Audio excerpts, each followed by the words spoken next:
Introducing National Streaming Sports, live and on-demand sports talk programming that you can access 24/7. For the premier sports talk experience, tap into our Roku channel. Start your mornings with Mac and Jack covering all the weekend sports action.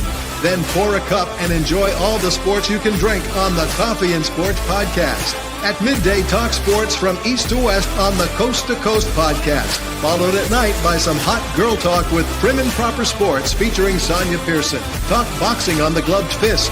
Yankee fans tune in for Start Spreading the News. And there's more on the College Sports Huddle and Sports Scope with Robert Butler.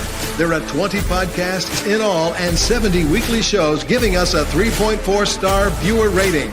To find us on Roku TV, search for National Streaming Sports on the Roku search bar. Click on the logo and you're in. National Streaming Sports, live and on-demand sports talk for America.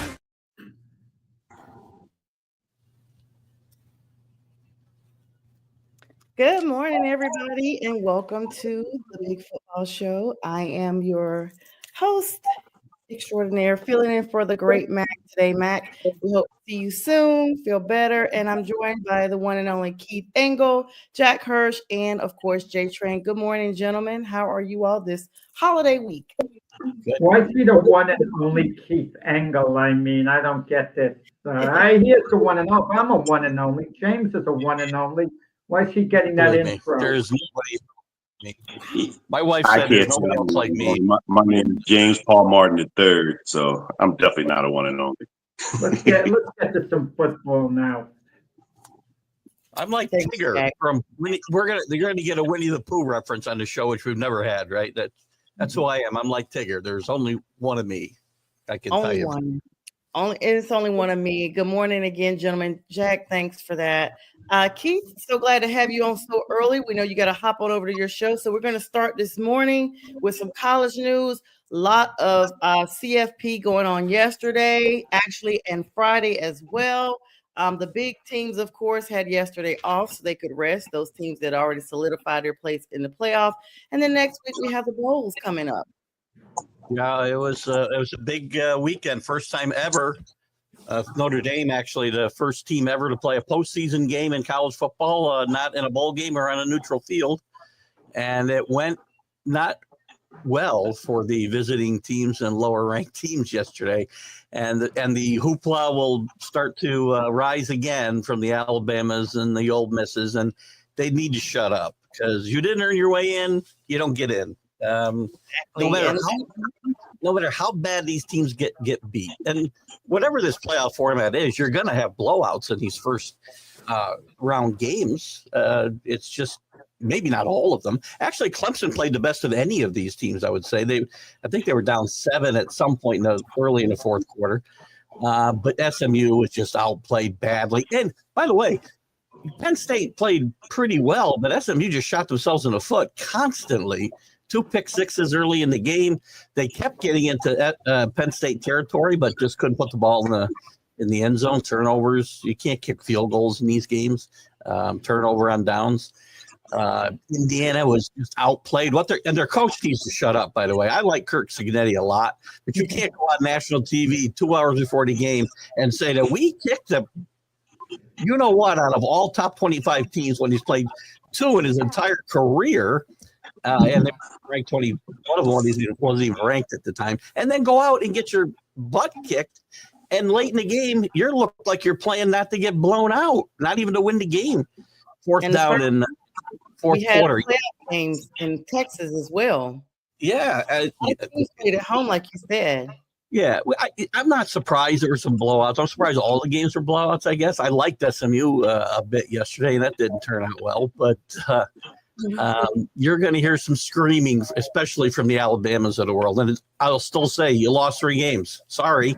You had all kinds of chances to get it done, and you didn't get it done. That's it. Keith, has this been discussed about doing it a little bit the way they used to do it with the fans, so they still do it with the all-star voting? Let the fans vote on the last 2 teams that get into the playoffs. I mean, make selections and let the fans vote across the country which 2 get. And there has to be a certain criteria where they'll at least have to have a certain record. You don't want a team with a 5-7 record, for example, getting into the playoffs. But I think that might be a good idea, like a little bit of a wild card thing for the Alabamas, who miss out. Yeah, I've heard it mentioned. I don't know that I'm a proponent of that, because fans have shown they don't know what the hell they're doing most of the time in Major League Baseball. All-star voting, guys get voted in that shouldn't be all the time. I'd be a little leery of that. I think there are tweaks that they can make here, especially with seeding. There's no way Oregon should be playing maybe the second best team in the tournament in their first game. That shouldn't be happening when Penn State's going to get Boise. No disrespect to Boise State. Penn State shouldn't be Boise State. Oregon gets Ohio State. That's just crazy. And good morning. Keith, as much as I agree with you in regards to Alabama shouldn't be in, it just shows that that there's just way too much disparity with some of these teams that did get in. And, like you said, they get blown out, but they had the right to be there. But, man, it probably would have been a better game. And I hate Alabama with passion. But they should probably would have been a better game. Yeah, I'm sorry, James. I'm not arguing the fact that Alabama wouldn't have given them a better game. Ole Miss wouldn't have given them a better game. Maybe South Carolina. But the point is, they all lost 3 games. And by the way, those teams decided to build a super conference where you were going to cannibalize each other, which we talked about during the season a lot. And that's what happened. And this is the result. Records still matter. If you're not going to consider a one-loss team over a 3-loss team, and we're only going to look at strength of schedule, then why play the games at all in the regular season? If you want to devalue the regular season, which people are worried about with this playoff, then do that. Just don't consider wins and losses. Just consider strength of schedule. Then there's no sense of playing games at all. Keith, I have a theory. I think it's marquee value. Hypothetically, if Nick Saban was still the coach of Alabama, I think they'd get in the playoffs. So if this was Nick Saban's last year, hypothetically, he coached this year, said this is my last year coaching, I think Alabama gets put in the playoffs. That's a good point. It's entirely possible. I mean, there's always going to be that type of bias, right? But again, teams that earn their way in, there's always this argument. Best 12 teams versus the teams that earned their way there and deserve to be there. It's always going to be 2 different things. It doesn't matter whether there's 12 teams, 14 teams, 16 teams, 25 teams. Listen, if you're arguing that you're the 12th best team in the country, then you could have done a little bit more somewhere during your regular season to prove that. So, yeah, lots of big games and lots of playoff positions. And honestly, like you said, Notre Dame, okay, I don't know. I think that's probably going to be a big blowout coming up when they face Georgia coming up soon. Even though Carson Beck is pretty much done for the season, they're going with Gunnar Stockton. And so we're going to get a chance to see him debut an entire game. But just like the NFL, this is the time of year where injuries, and with college, you got guys going into the draft that are declaring for the draft, But if you're still trying to make a good run for the playoff, you're really not declaring to the draft until later if your team is on that caliber trajectory to play and win. I think all of these games in the second round will be pretty good matchups. I like Notre Dame, and I might have a little pocketbook bias with Notre Dame because I have a big future bet on them to win the national championship. So I probably have some bias here, but they're playing as good as any of these teams in the country right now. Since they lost to Northern Illinois, they are just blowing teams out. They're not just winning; they're blowing teams out, and they lead the country in scoring. If not for the season, then at least since that game. Riley Leonard is playing some great football. Marcus Freeman has done a good job of righting the ship here. Georgia, it's going to be interesting to see how they rally around this backup quarterback. I don't think there's any way Carson Beck is playing. I'm trying to think of the kid's name, but regardless. He didn't play badly, but he made a couple of huge mistakes that he got away with against Texas, including an interception that was just inexcusable late in the game and gave Texas a chance to come back and tie that game. Carson Beck's injury, Keith, does that mean he's back in college for another year, declares for the NFL draft? It's possible. His draft stock that already dropped dramatically. He was at least a day 2, if not a day 3 quarterback at this point before he got hurt. So it may push him back into and that'd be good for Georgia. push him back to college for one more year. By the way, one more thing. Ryan Day, a big winner yesterday. They needed that win yesterday. They needed to dominate that game. If they got behind early, that could have turned ugly in their home stadium. That would not have been a good look. And big win. You could see that they were determined, and you could see he was happy. Now they got to beat the best team in the country. So. Yeah, Ryan Day looked relieved. I would describe his faces because, he's been getting some threats over the years for performances on field with his team. Still need to win the national championship, Sonja. I think to really give appease the fan base, because losing to Michigan is all that really matters to them. But winning a national championship will help that some. But they quieted the crowd noise immediately. I mean, it went perfect for Ohio State. They didn't give the Boo Birds a chance to come out. No, it was a perfect scenario for them last night. Yes, for sure. At least for now, yes. And all right. Don't think they can't beat Oregon. They could have beat Oregon if Will Howard was a little more cognizant of the clock the first time around. He didn't slide soon enough to give him a chance to win that game. The clock ran out. So it's going to be fun. That's the big game that I'm really looking forward to this coming weekend for sure.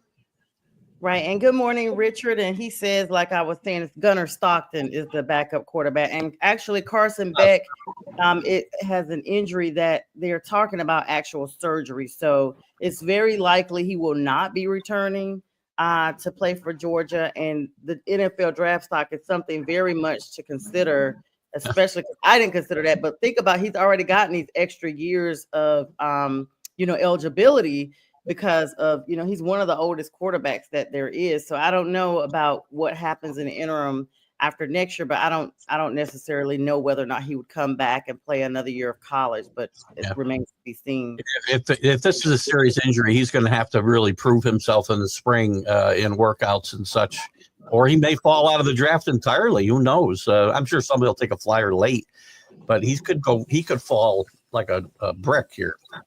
Yes. And good morning, Jason. Hey, all right. Jason. Moving on to some NFL news here. Got a lot of games that's all of them are going to be today. Most of yesterday they started. This is the time of year we start to see games appear on the weekends as well. Had the big Baltimore Ravens game versus the Pittsburgh Steelers game. Earlier had the Chiefs and the Texans. CJ Stroud looked like he was going to hang in there for quite a bit of the game. Kansas City once again able to pull it off. I think this one came down to more penalties and lack of ball management with the clock, Keith. Yeah, Houston was a little deflated, I think, too, after Dell got hurt. I think they were rattled. They missed the extra point right afterwards. I wouldn't discount that totally, but look, Kansas City's a better football team. Kansas City, I talk about this every week. They're not as talented anymore as some of these teams. They've got the best quarterback in the big moments, at least, maybe not numbers wise, but they know how to go out and win football games, and it matters in games like this. You find ways to win. 14-1, I think they're right. Houston had their chances here and couldn't put it away. And there's a good looking. All right, Pags. I'm so sorry. I didn't see you pop in. My imaging is not showing everybody right now. Good morning, Pags. Sorry about that. Good morning, guys. I'm going to go in and out of mute because we have the most Philly Christmas carols playing in the background. I don't want to interrupt your analysis over here. There are rowdy Eagle fans headed to Washington right now. It's a conference game, but Eagle fans have every right to feel great. I mean, this year couldn't be going any better for them, so kudos. Big game, NFC East. Sorry about this, Keith. We got to plug Pags in real quick. Pags, how's it feel? Big game coming up. You guys sitting top of pretty. You know what? I don't think that this game even matters much at all, other than them trying to get the number one seed. I'll be honest, I don't think that there's going to be any type of collapse like there was last year. Obviously, I think that we win this game actually going away. I don't know that Washington has got Washington was probably better suited last game than they are in this game to try to beat the Eagles. Of course, it's always tough to try to beat somebody twice. but they're just trying to get into the playoffs, and we're just trying to make sure that we get the number 1 seed. To be honest, I kind of think we get the number 2 seed in all of this, and it's not going to matter. The NFC Championship is, if Detroit's so banged up and hurt. And I just don't trust Minnesota at all. So I really believe that the Eagles are going to the Super Bowl. Yeah, the Lions have 24 injured people, if I remember, if I got the last number correctly. 24 injured people on their field, but they still are able to get it done. Minnesota fans are playing lights out. And so there's some formidable competition in the North right now and in the NFC as a whole. But the Eagles definitely are soaring this time of year compared to last year, especially. I think Detroit comes back down to earth today. They get to play an outdoor game, which is not something that they're used to this year. And I think Chicago wins this game outright. Upset alert, especially in the same division. Chicago has nothing to play for.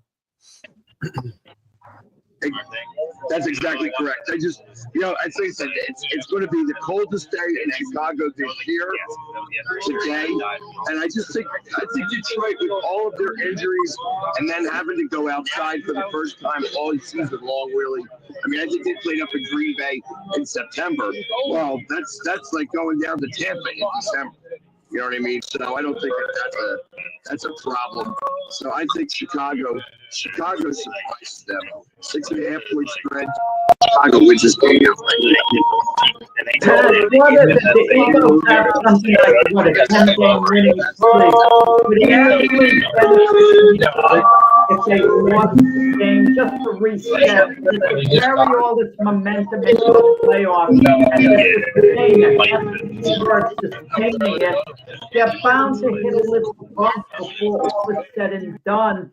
And it would be a disaster if it happened during a playoff game. Every team has a bad game in them.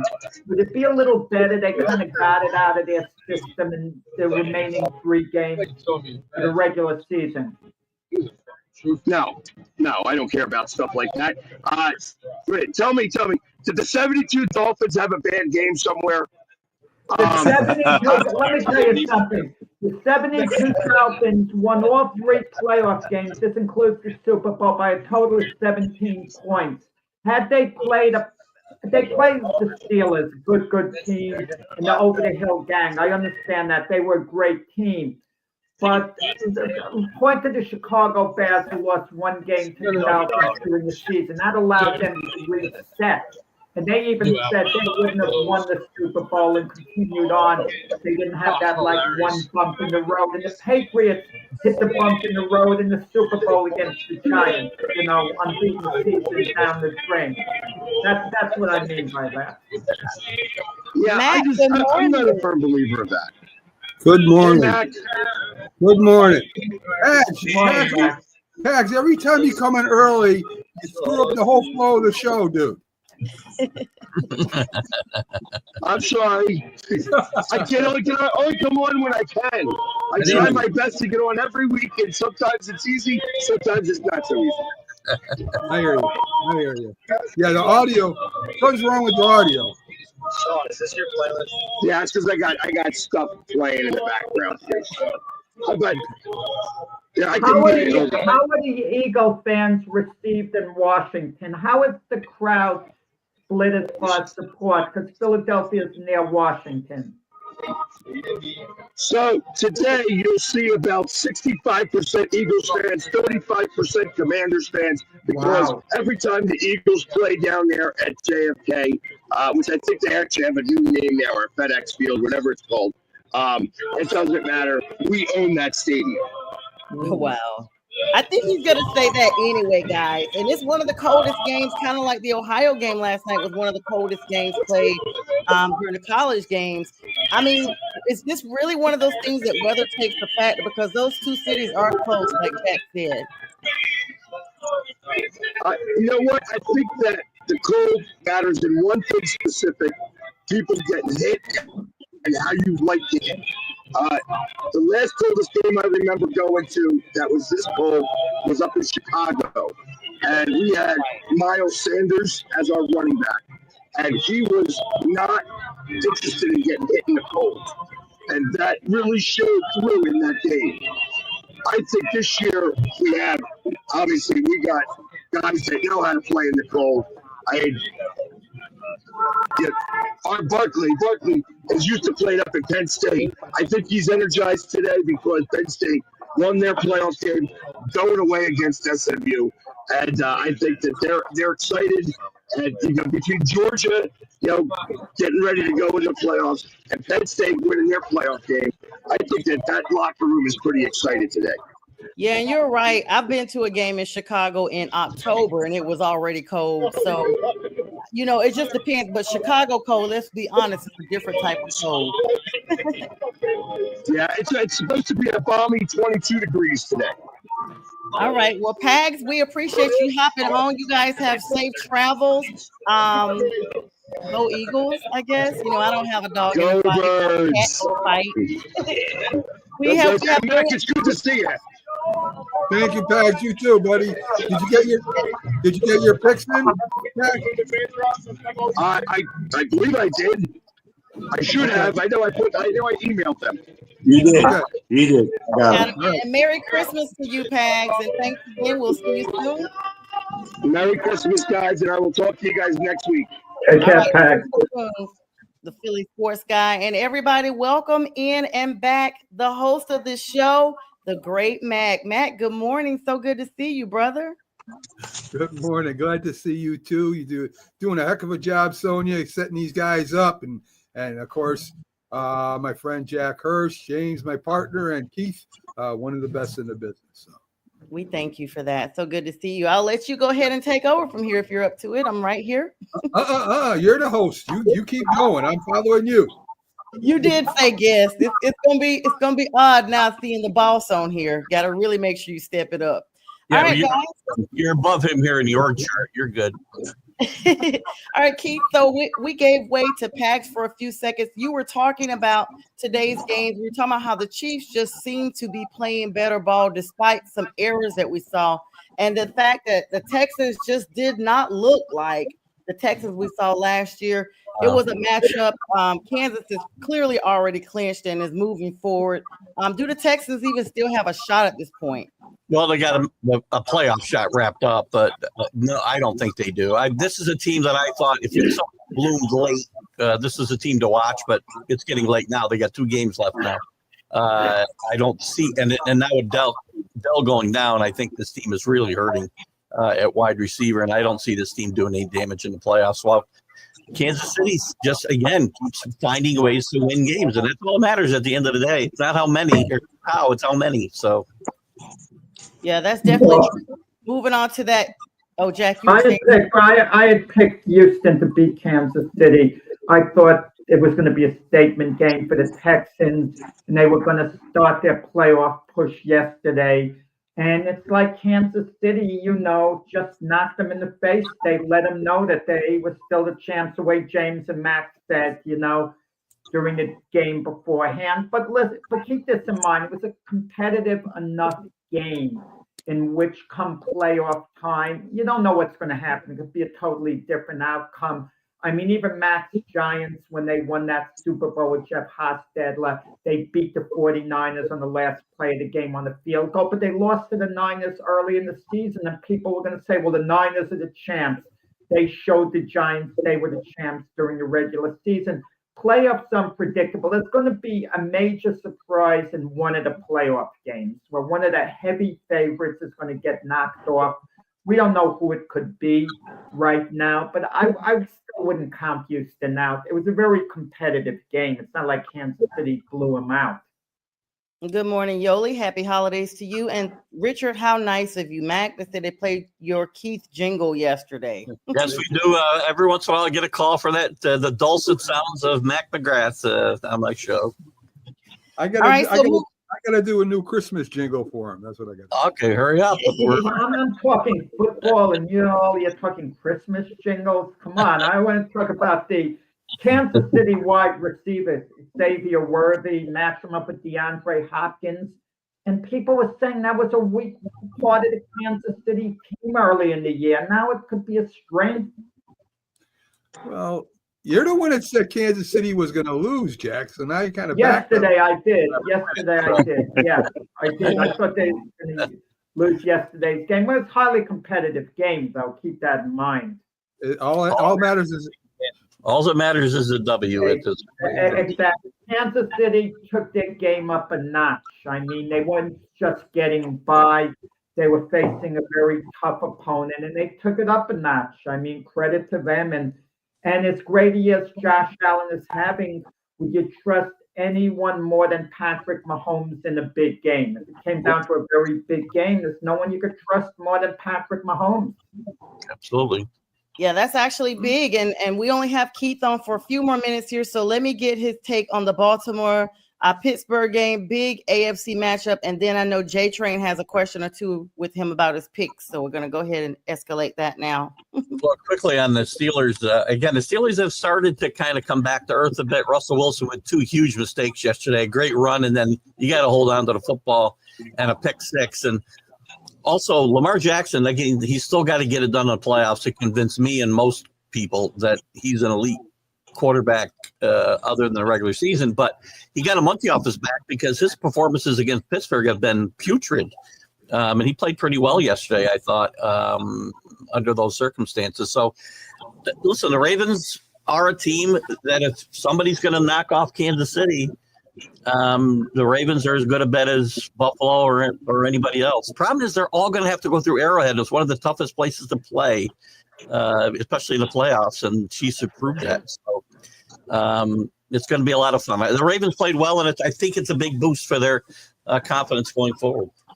Yeah, and let's not forget Patrick Mahomes is playing back to himself. That ankle didn't seem to faze him one bit, except a little bit of gimpy plays, but not too much enough to shape the game. J-Train, I know you want to get talking with him on these picks. Real quick before I give you my picks, James, one thing that's really interesting, the NFL wants parity so badly, but with 3 games to play for most teams other than the teams that played yesterday, there's only one playoff spot left in the AFC that's not determined. There's some division and home fields to be figured out, but there's only one position playoff spot left and 2 in the NFC with 3 games to go. That's not been the norm over the last several years. So I think that's kind of interesting. A lot of jockeying for position, for sure. Definitely. All sewn up. Yep. So my picks, James? Are you Yeah, ready? you got Detroit, Seattle, and Miami. I do have Detroit.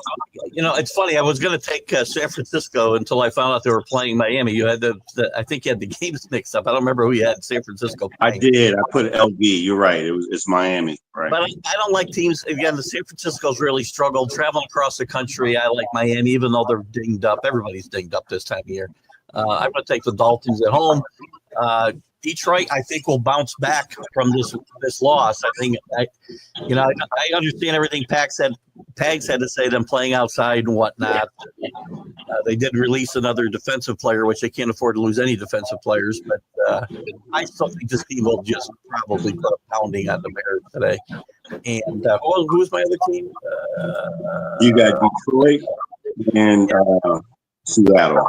I like Seattle just because they're playing at home. I always like Seattle at home. It's hard, but getting points, 3 points in a home. It's like Seattle's 3-5 at home. Where's the 12th man at?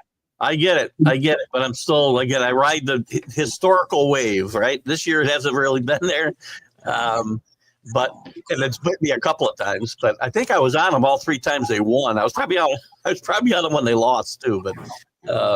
I still like that home field advantage. And that division's still wide open with them and the Rams tied. I think the Rams had the tiebreaker right now, but I like Seattle here in this. Wow. We should ask Keith the most basic question of all.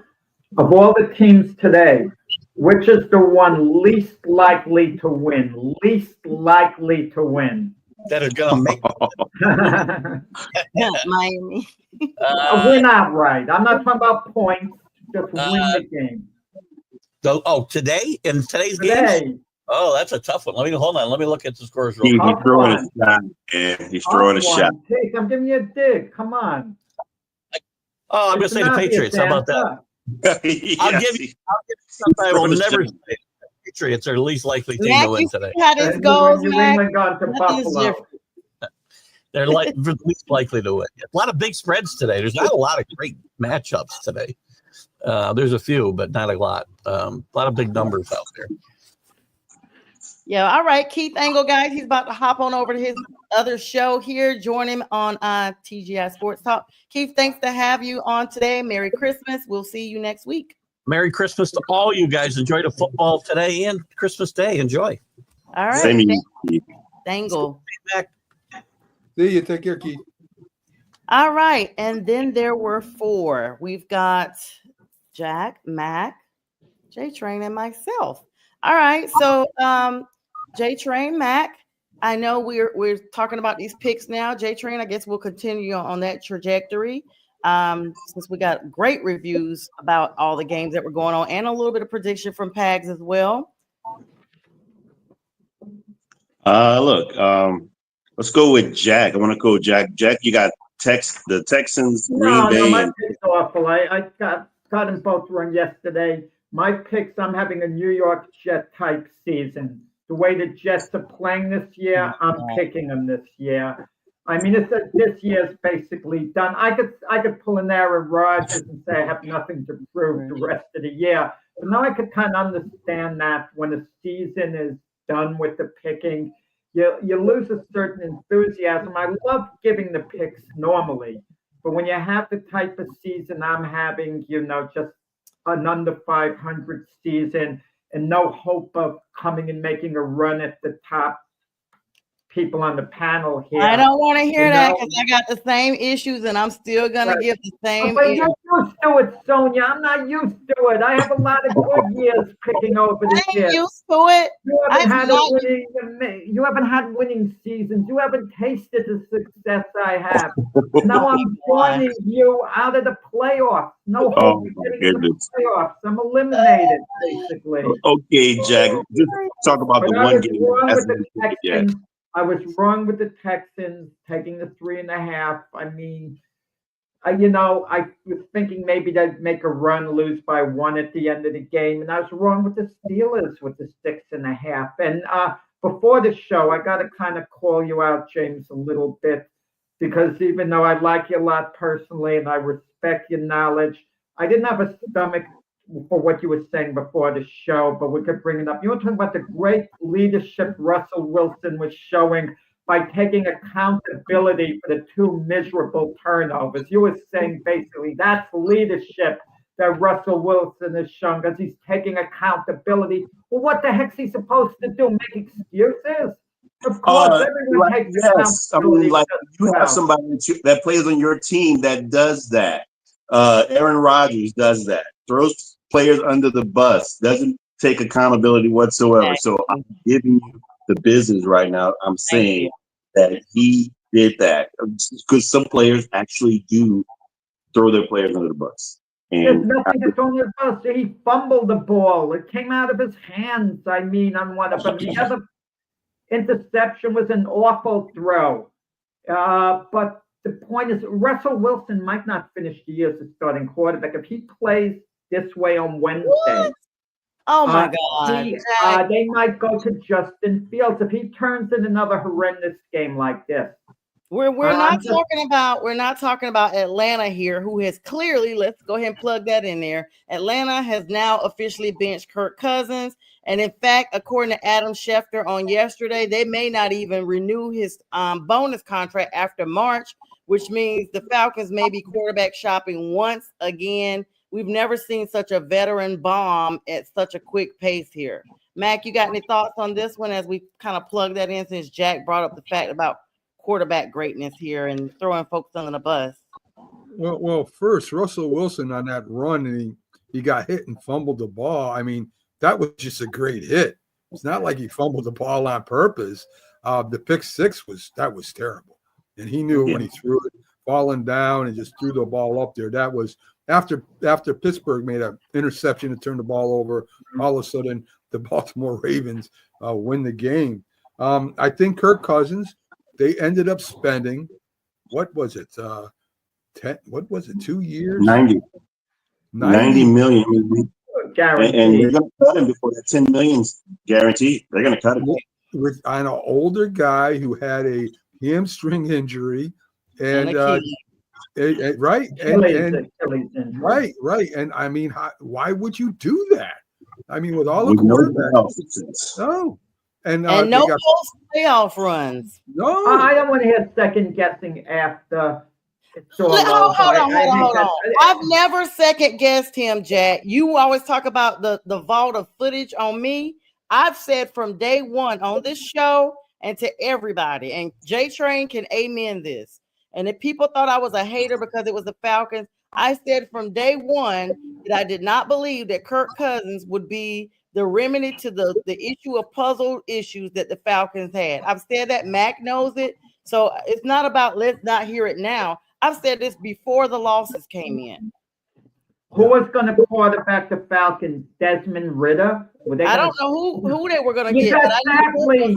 You have to know who's, have a solution, have an answer. If you don't want so-and-so, who's going to quarterback? It's like I say, this is sports. It's not like an office, like get me another secretary to just come in. I mean, these are, the quarterback position, you have to have a set plan. They Otherwise, must have known when they got career backups. You could bring in an Andy Dalton and put a Band-Aid on it temporarily, or Joe Flacco. Well, they brought Taylor Heineke in. They had Heineke as a backup, and then they let him go after or somewhere around the time. Well, that's why they drafted Michael Penix Jr. because they clearly saw. And they wanted him but they weren't ready to play Michael Penix Jr. immediately. Maybe they should have. That's a fair thing to say. Maybe never sign Kirk Cousins, just draft a young college quarterback and play him.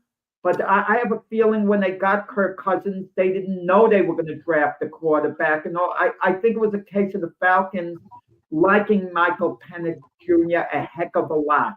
It wasn't just a case of a quarterback. I think they liked this specific quarterback and they didn't want to bypass him. Well, Mac, you've been through some quarterback issues in New York. You know how this goes. Jones got re-signed. Now he's in Miami, and now he's a number one now because of Jacksonville because of Trevor Lawrence. Oh, you Mac Jones, you mean? Yeah. Yes. I listen, Penix Jr. I don't know what good it's going to be him going in now. I mean, what's it going to how is that going to help the Falcons? The Falcons are pretty much out of it, I guess. No, they're one game out. One game. They got Tampa Bay to lose because I think they win the tiebreak if they win out. All right, so Mac, look who Michael Penix is debuting against today. Your Giants. Yeah, he's going to put him in a position to succeed in his first game. No offense. Now, I don't know how well he'll play in his first game. I mean, I think the Giant defense aren't slouches, so I mean, I think he may play well eventually. Maybe in the second half he starts playing better. We'll see what happens with that. So, I listen. I like the Giants with the points. That's for sure. I didn't pick them, but I do like them with the points. Jack, tell us about Green Bay. You told us about your other two losses, but let's tell us about your projection against my team, New Orleans. Yeah, I mean, I was joking before with Chief Engel saying which team is least likely to win because, he's a New England Patriot guy and they're playing at Buffalo. And what are the chances of the Patriots going to Buffalo and winning? But now that I think of it, the team least likely to win might be the New Orleans Saints going to Green Bay. And I'm going to tell you why. Lord. Because Kansas City winning yesterday has to make Buffalo realize they're not going to get the bye during the first round. They're not getting home field advantage throughout the whole playoffs if they have to play Kansas City. I mean, so they now know they're very unlikely to catch Kansas City. They'd have to win their last 3 games. And Kansas City would have to lose their last 2 games. Very unlikely. So Buffalo might have a little bit of a letdown. And, miserable cold weather. Maybe it's a defensive struggle. And Josh Allen's a little off. And Buffalo wins New England wins a 16-14 type game. I really doubt it. But the Packers they're rising right now. and the Saints playing so poorly. You know what I heard? The Saint quarterbacks were practicing in a freezer to get used to the cold weather. This expanded freezer. When you do that, you're mentally beaten. You're mentally beaten. Could you imagine getting inside the freezer, shaking and dreading going to Green Bay? All they want to do is maybe get the game over with. They're not thinking maybe you're winning. Just get it over with. Just play competitively and go home. I don't think they're beaten. I mean, I would say that they're trying to get prepared to go up there and potentially steal a win. Now, are they going to do that? I don't think so. But I think they're going to cover that spread. 14.5 is a significant amount there. I don't think that they're going to allow a team to beat them by 2 touchdowns. And this is a showcase audition 2.0 for Spencer Rattler with the better line. As you saw, he came in the second half against the Washington Commanders. They almost won that game. If they get to complete a 2-point conversion, they win that game. I think if he played win that game, they outright win that game. I'm going to take the Packers, give the 14.5 points. You mentioned Spencer Rattler. Is he auditioning to be the starter next year? Because he hasn't looked the part, to be quite honest. I haven't been. I'm just going to tell you, he looks a lot better with the starting offensive line. The 3 games that he played in, he didn't have his wide receivers, nor he had a very patchy offensive line, and it showed. And he got sacked numerous amount of times. He was rushed through the ball. He looked a lot better in this game here. And then this game. I'm going to also say they don't have Alvin Kamara in the game as well, but they have Kendre Miller. Kendre Miller is a guy that you should look out for. I think he was 3rd round pick a season ago, and if he's not injured, he's actually a really good running back. I like the fact that he's shaking his head, but you're going to see. I mean, I'm sorry, Jay. I'm sorry. There is no way that the New Orleans Saints are going to go to Green Bay and compete with the Packers. They're not. The Spencer Rattler, maybe next year maybe he's good, maybe he's not. I don't know. You don't have Alvin Kamara. I mean, that's your feature running back. And Green Bay's defense and Jordan Love, I mean, it might be ugly today. It may be ugly in Green Bay. I have a great trade if y'all sign off on it. Your favorite quarterbacks. Kirk Cousins goes to New Orleans for Derek Carr in an even swap. Well, there is some rumblings about potential. I think the New Orleans were considering Kirk Cousins. If he's cut. Oh my God! But I'm not for it. I'll be honest with you. I'm not for it. But I guarantee Derek Carr, this is his last season. 2025, he's probably out. It was his last season, even when he was a starter. I was never Derek Carr guy. I mean, he's not that bad. He's like the ultimate backup. He was good in Vegas till he got that injury. He was okay. He wasn't that good in Vegas. I mean, he'd have his moments. He wasn't a franchise. He was on and off. As a franchise quarterback. He was okay, but not to be a franchise quarterback, not the type of guy you want to move forward with. But Derek Carr can come in and lead a team to a few wins. I'll give him that in the right spot. Okay, Matt, go ahead and give me your picks and Miss Linda's picks as well. Okay, I'll give you Linda's first. Linda has Detroit -6.5 at Chicago.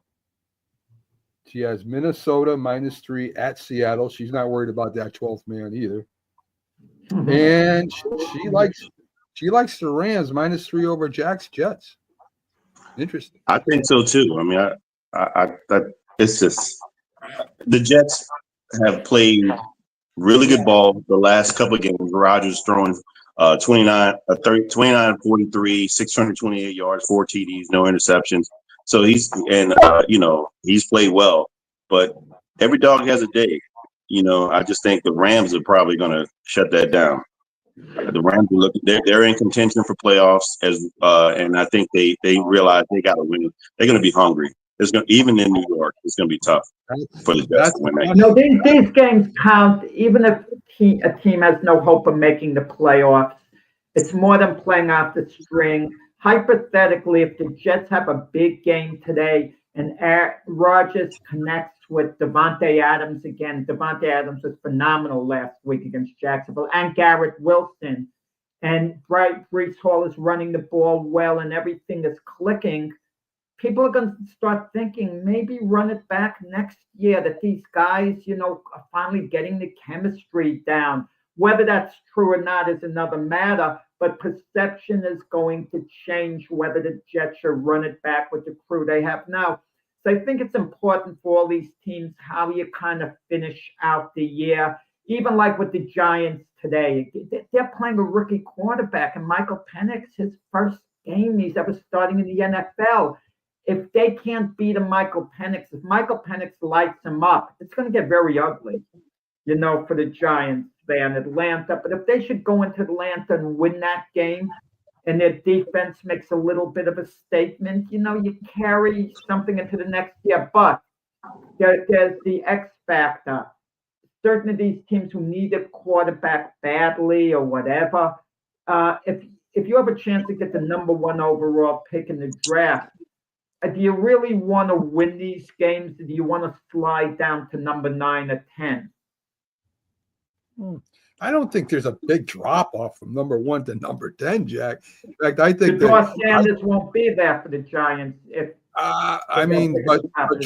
But Travis Hunter might be there for the Giants. He won't be there at number 9. Travis Hunter's going to go in the first 3 picks at least. Well, the Giants have the second pick so right now, right?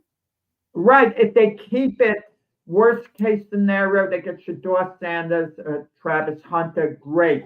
But if they fall down a few spots, now they got to trade up, maybe give a number 1 for the following year. Their repercussions, is it worth it winning a game or 2 more? That's what I'm asking. Maybe it doesn't matter, but ultimately, you definitely don't play to lose. I mean, your job is on the line for next year. There's tape. Other teams are going to want to, the coaches. I mean, who's going to want to hire a coach that doesn't want to win? I mean, that's very important. That's job security. So listen, I don't know what's going to happen. I just think that you always play to win, no matter how bad the circumstances are. So, yeah, I agree. What about that Minnesota? I mean, you mentioned it about Minnesota. I agree. I don't think the 12th man is there. It's just they're 3-5, and Minnesota's going there. Minnesota's just dominant right now, and I picked this team to be really bad this year. I don't think Seattle's going to have a shot in hell against Minnesota today. I don't think so either. I think Minnesota still has a chance to be a Super Bowl contender. I mean, they got that good of a team. I don't know if they get there or not, but I like Minnesota -3 over Seattle. Yeah, I like Arizona -5 at the Carolina, and I'm with Pags. I think Chicago +6.5 at home versus Detroit with that bang defense. I think Chicago has a chance of at least keeping it close and covering the spread. Yeah, I mean, look, I think Detroit is reeling right now defensively.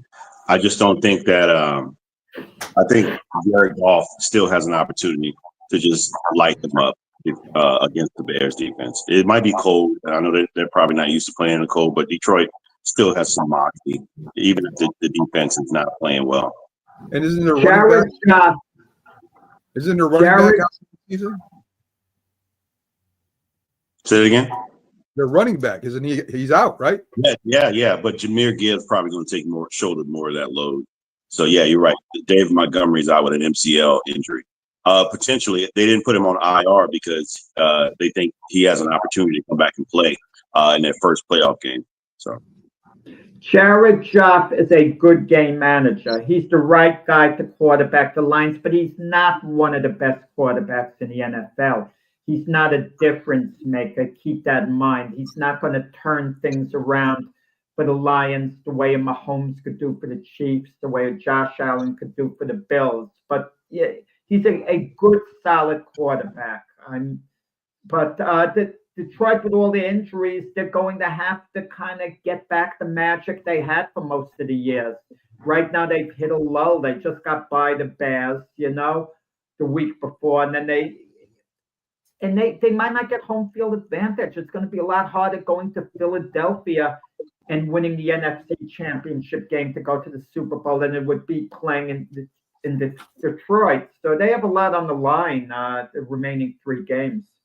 But look, I think Jared Goff, albeit, yes, he might be a game manager, but he has his moments. Look, they just played the Buffalo Bills, and they put up 42 points, and he threw for 492 yards and several TDs. So I think against the Bears, he has an opportunity to, solidify himself, continue to put himself in that mark for the dark horse for MVP. I don't think he's going to be.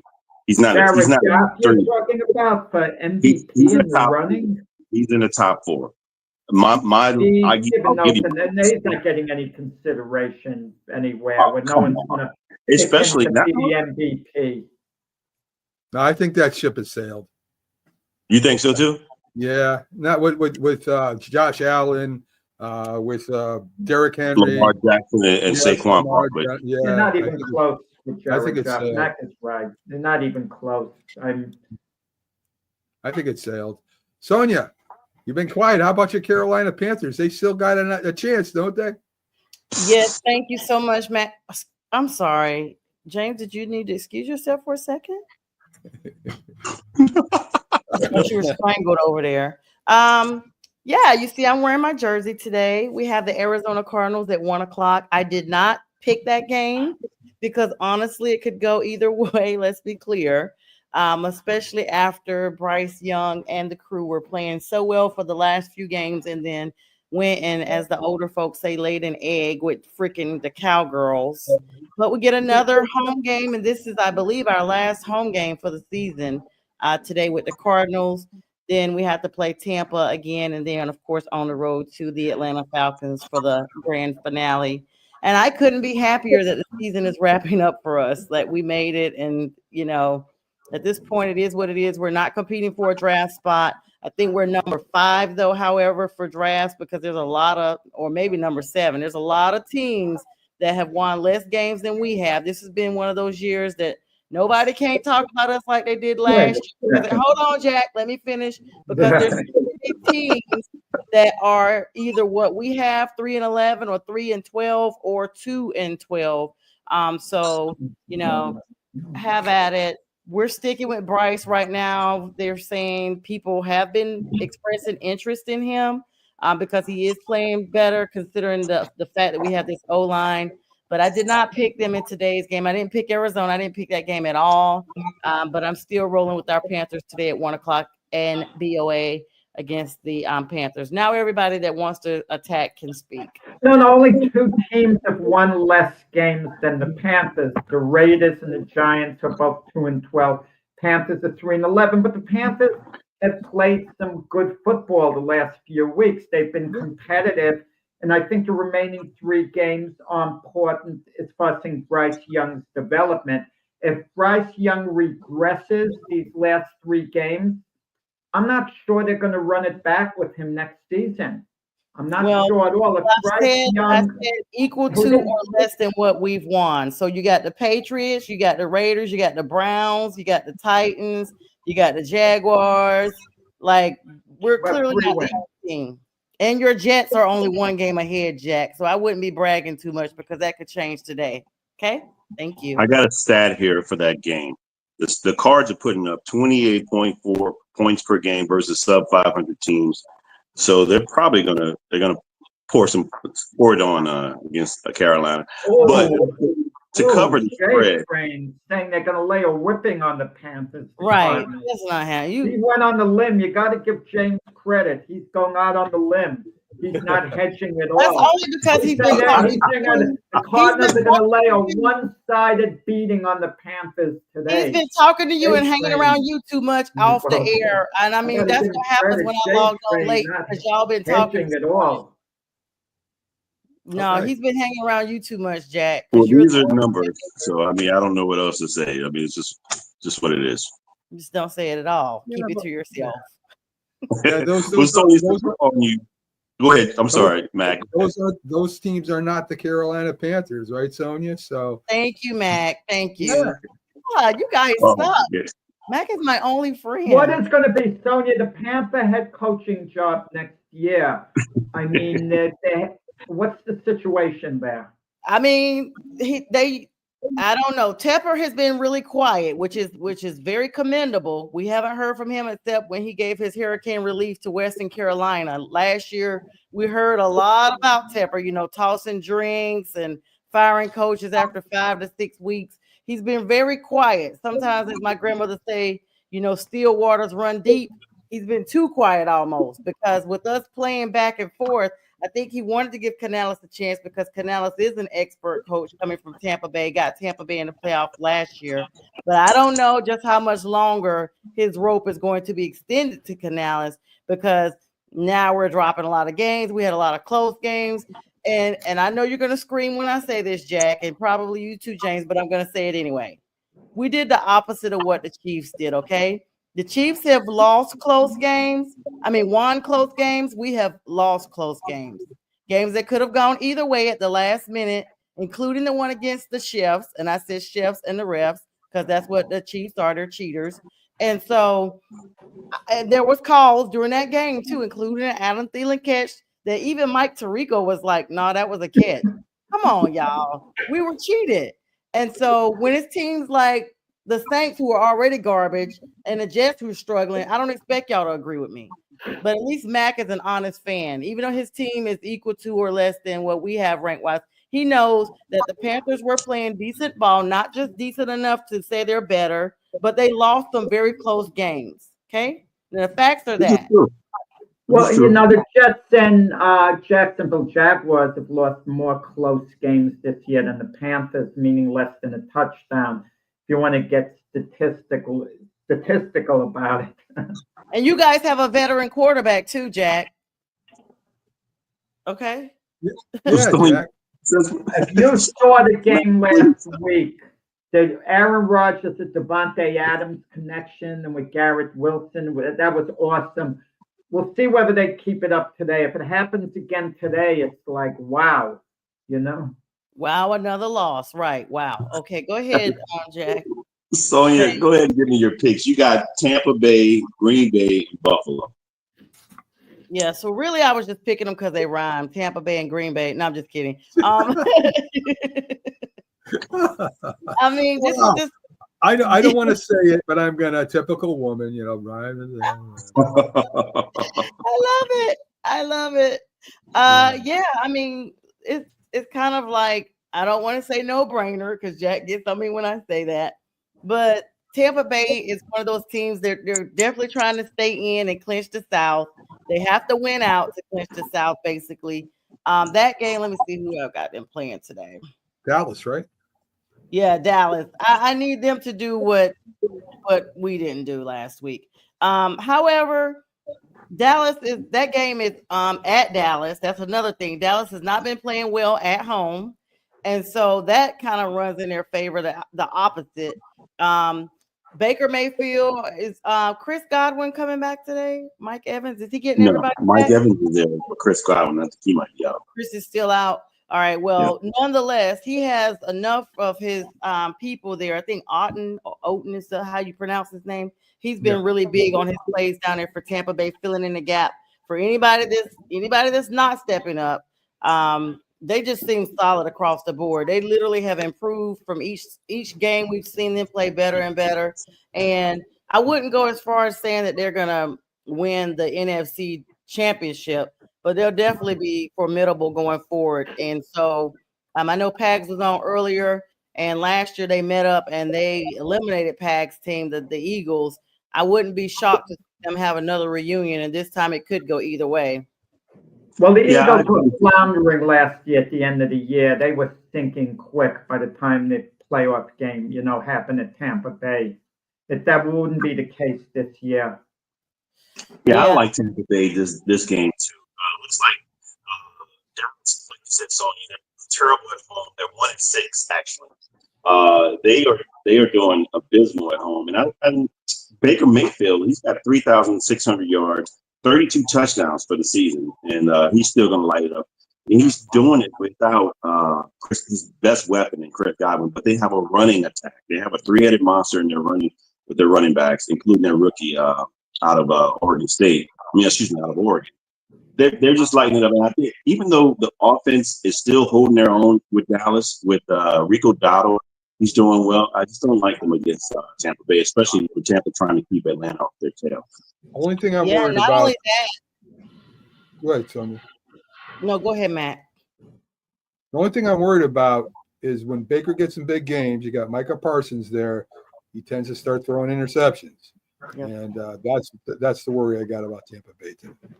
That's what I was about to bring up. I mean, there is a problem, and Tracy Green is correct. Good morning, Tracy. Says Dallas sucks, but sometimes Dallas sucks and they still get wins. So, I mean, with Michael Parsons there, that's a big thing. However, much to the chagrin of Dallas, Tampa is going in with a 4-game win streak, and their rates right now are actually opposite. They are 8-6, and Dallas is 6-8. So they're 65% favorited to win today against the Cowboys. And so hopefully for the South, I know that Atlanta squeaked on by them. They're going to win today. And there is a what is it, negative 4.5 point spread? That's still the current point spread on that game? Yeah. If not right out by the point spread, if nothing else, Dallas probably will put up a fight. They're home. They're tired of people talking about the fact that they lose at home. I mean, that's even double bad.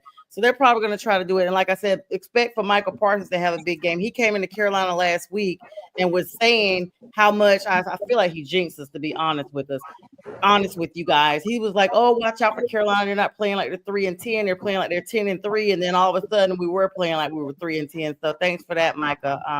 It got done the way it was supposed to be. And good morning, Jeremy. Lions fan over there. Dallas can only beat bad teams at home. So yeah, look for Tampa Bay to take that one. Our next pick was Green Bay. I mean, it's obvious. We talked about, you and I, J-Train, talked about weather elements and things like that. Is somebody already picked up? I think, is that Jack? Is that you? Yeah. Coming to Small get planes flying overhead. Yeah, they coming to pick you up. Jack gets his own flyover when he plays on the show. Wow. Or they looking for him because you know he's this week. So Jeremy's so Green Bay, you and I talked, J-Train. The Saints have played in a climate controlled area. Okay, they have a nice covered dome. Not only that, New Orleans is a warmer climate. If not for no other reason, Green Bay will use weather to its factor. It's supposed to be extremely cold, Arctic cold, in fact. And so add that to the subpar way that New Orleans has been playing. Now, let's be clear. They're probably going to put up a good fight, but it's not going to be for naught. So I've picked Green Bay in that one. And who was my last person? Buffalo. Oh, yeah. Buff is playing lights out. I mean, they're against the Patriots. They're a minus 14 as well. Minus 15? 14. Oh, 14. Yeah, they're 11-3. Patriots are 3-11, and this game is in Buffalo. Josh Allen did appear to have an injury to his right arm. Let's go ahead and put that out there. But he is still going to be playing. Matter of fact, they're saying, wow, he's played through a broken hand during his MVP season. This whole time, his hand has been broken. I'm literally looking at that right now. It's his left hand. Okay, they might have it wrong when they said it's okay. Yeah, they said broken hand. Okay, it's left hand, so it's non-throwing. So right. Yeah. Right. I do remember him having that injury. I thought something else was going on. This is an MVP season for Josh Allen. Let's be clear. They're trying to stay playoff contenders. They don't even need to have the likes of a team like the Patriots winning today. They are all in the AFC together. And I was talking about earlier, they don't get the luxury of resting their starters like we see some seasons, like say, for instance, the Chiefs. They're so far ahead that they can rest their starters. But right now, Buffalo has lost a couple of games. So that means they have to keep playing their starters no matter what the injury is, as long as they're able to take the field. The point spread, I don't I don't know about that yesterday, Sonia, with Kansas City winning, Buffalo's chances of, getting a bye, being a number one seed, a nil. They're very slim. So if they really wanted to, they could rest their starters and they might figure they're so much better than New England. I don't think they're going to do that, but they I mean, do. they're first in the AFC East. Yeah, no, but it doesn't matter. It doesn't matter that much at the end because only one team gets a bye in the AFC, one gets a bye in the NFC. That's the important thing. That means you only have to win 2 games to get to the Super Bowl instead of 3 if you get the bye. Plus, you're guaranteed home field advantage throughout. So So in they're Buffalo, I think starters? that window closed yesterday with Kansas City winning. If Kansas City lost to Houston, then Buffalo would be, breathing down their neck. But that's not going to be the case now.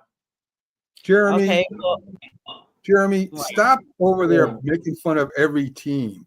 Your team will be lucky. Be lucky to win a playoff game this year. I think you're the third best team in your division right now. Minnesota's better than you. he's the Lions. Bill's I know only you 2 games behind the Chiefs. Only 3 games to play for them. Only 2 games to play for the Green Chiefs. Bay is better than you. Your defense Oh, wow. is hurting. I mean, what are you bragging about over there? You'll be lucky to win a playoff game. He's blowing up the comments. Jeremy just woke up and he's just this. It's just everything he's got him. Hi, Jeremy. Good morning. And he said the Bills are only 2 games behind the Chiefs.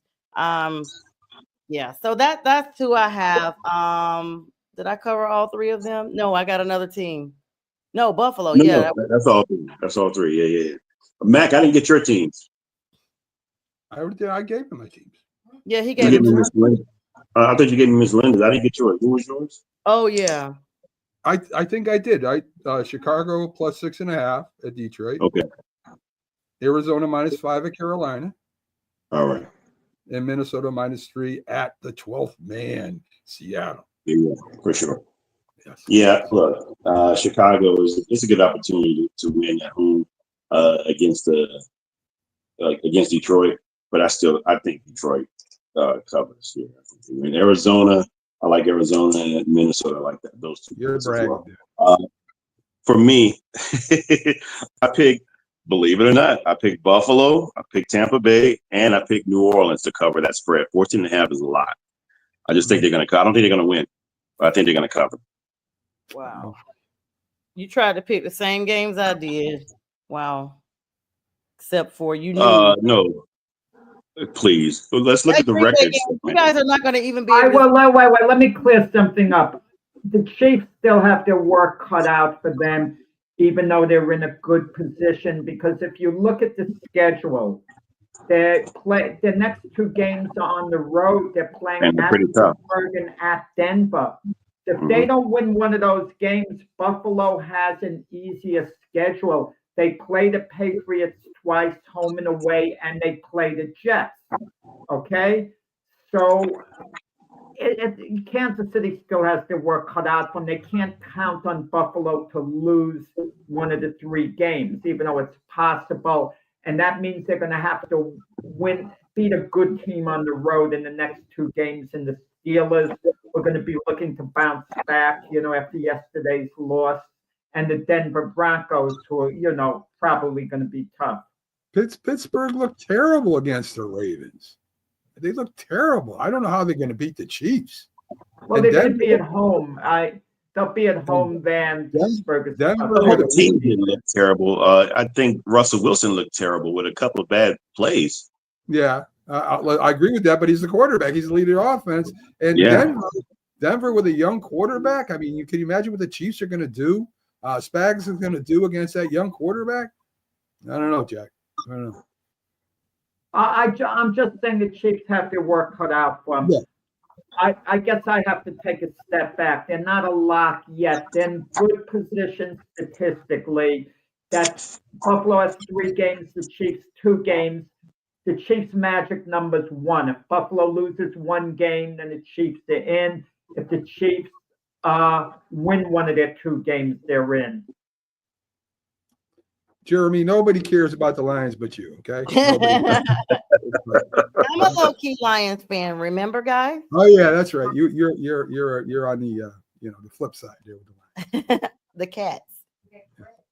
Yeah, it looks like you guys were talking about how just plugging in real quick the NFC East with Pag's team. I say Pag's team, the Eagles versus the Commanders. And ironically, a year, 2 years ago, Washington was quoted as, quote, the laughing stock of the NFL. So they have really turned it around. We've seen quarterbacks come in as rookies. Look at Bo Nix with Denver. I mean, it's a hit or miss. So we could see the same thing even with Michael Penix Jr. today. He may play better than Kirk Cousins has, even though he came into the draft with all 4 quadrants of his body, has been injured before. What do they have to lose at this point, honestly? And good morning, Stella Shine. That Washington's going to take that. I'll tell you, the 6 quarterbacks taken amongst the first 12 picks, with the exception of J.J. McCarthy, he's been out for the season, so who knows what he has to offer. And if Minnesota had a chance to do it all over again, I don't think they would have drafted J.J. McCarthy the way Sam Darnold's playing. I think they would have moved forward with him and Daniel Jones as a backup. They've all been successful to an extent, and I don't think any of the teams would do a do-over. With the Falcons, it remains to be seen with Michael Penix. He hasn't really seen the field yet. But Caleb Williams, the Bears wouldn't take another quarterback over him if given the chance. Jaden Daniels, the Commanders wouldn't do it. The Patriots with Drake May wouldn't do it because he's still developing. They still have faith in him. And with Denver, with Bo Nix, he's played well with Denver. But if he had to play for one of the other teams, I think the story may have been quite a bit different. All right. Thanks, Stella Shine. I see who you representing. What up, Carolina? Yes, sir. All right. No wonder she said the ain't. Question Yes, to of Sonja. course. Let me ask you this. If the Jets, for example, who might be picking, right now they'd be picking number 8 and 9 in the draft. If they called the Panthers and offered their number 1 draft pick for Bryce Young, do the Panthers make the deal? Not an easy answer on that one. Yeah, it's not an easy one. I mean, you kind of got to look at the play over not just this season, but the last 2 seasons. You got to take the entire, as they say, lump of coals. Yeah, last year he was a rookie, but that's not an excuse anymore because we've seen rookies come in and play really, really well. I think this is a situation that Bryce just did the best he could with what he had.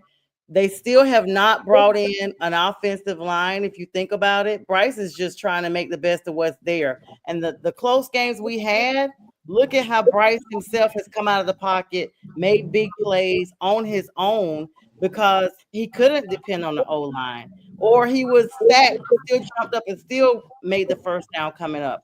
I think this is one of those things that you can't really trade him for a number 1 pick because all you're doing is just continuing the problem on. You're never resolving the issue. If every year we go in for a number 1 pick, we're just replacing a quarterback every year. It's the quarterback or a coach. And that's exactly what's been happening. It's been a quarterback or a coach every season for Carolina for the last 5 years. You're never going to rebuild if every year you got your pivotal piece and you're continuing to play checkers and the rest of the league is playing chess. Yeah, I agree. You got to keep the coach. You got to keep the coach. I mean, Right. You got to at least give him a few years to try to build something. If you have a chance to create the perfect Super Bowl matchup, I know the NFL wants the Chiefs to get there because the Chiefs are high profile. Taylor Swift, Travis Kelce, Patrick Mahomes, the whole bit. But I think the perfect Super Bowl and winning 3 in a row, making history, even though the Packers in reality did the same thing. It just wasn't called the Super Bowl the first year they won the championship. But I think the perfect Super Bowl would be the Lions and Bills because neither of them have won a Super Bowl. So one of them would have to win it. I think the Bills over the Lions might be perfect because the Lions would have gotten to the Super Bowl for the first time and the Bills finally would have won a Super Bowl for the first time.